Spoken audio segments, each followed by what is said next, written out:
Hi అండి, అందరికీ నమస్కారం. నేను మీ జంధ్యాల ప్రభు కుమార్. మీకు ఈరోజు ఒక చిన్న మాట చెప్పబోతున్నాను. ఎవరు ఈ వీడియో స్కిప్ చేయకుండా చూడండి. అలాగే ముందుగా నా ఛానల్ ఎవరైతే చూస్తున్నారో వాళ్ళు ప్రతి ఒక్కరూ సబ్స్క్రైబ్ చేసుకోవాలని కోరుకుంటున్నాను.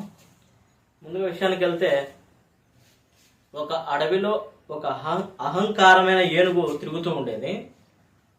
ఆ ఏనుగు తన శరీరాన్ని చూసి చాలా గర్వపడేది. తన భారీ శరీరాన్ని చూసి చాలా గర్వపడేది ఆ ఏనుగు. అప్పుడు ఆ ఏనుగు అడవిలో తిరుగుతుండగా చీమల పుట్టను తొక్కేస్తుంది. అప్పుడు ఆ చీమలు ఆ ఏనుగుని, అంత భారీగా ఉన్నావు కదా, నీ కళ్ళు కనపడటం లేదా, చూసుకోకుండా నడుస్తున్నావా అని ఆ ఏనుగును తిడతాయి. అప్పుడు ఆ ఏనుగు చీమలను, మీరు చిన్న ప్రాణులు, మీకు ఎందుకు అంత కోపం, కొంచెం తగ్గి మాట్లాడండి, లేకపోతే మిగతా పుట్టను కూడా నేను తొక్కేస్తాను అని చీమలను బెదిరించింది.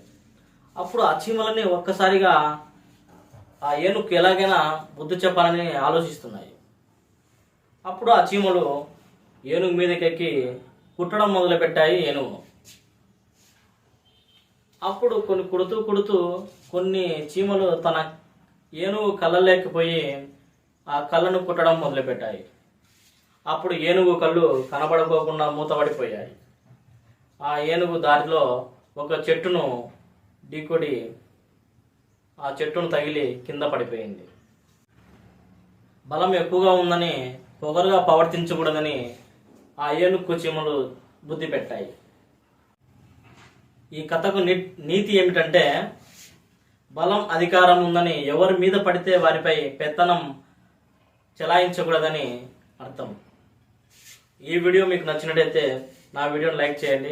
అలాగే ఇంకా మీ తెలిసిన వారికి, తోటి మిత్రులకి అందరికీ నా వీడియో షేర్ చేయాలని కోరుకుంటున్నాను. మీరు షేర్ చేస్తారని కూడా అనుకుంటున్నాను. ప్రతి ఒక్కరికి ధన్యవాదాలు. Thank you.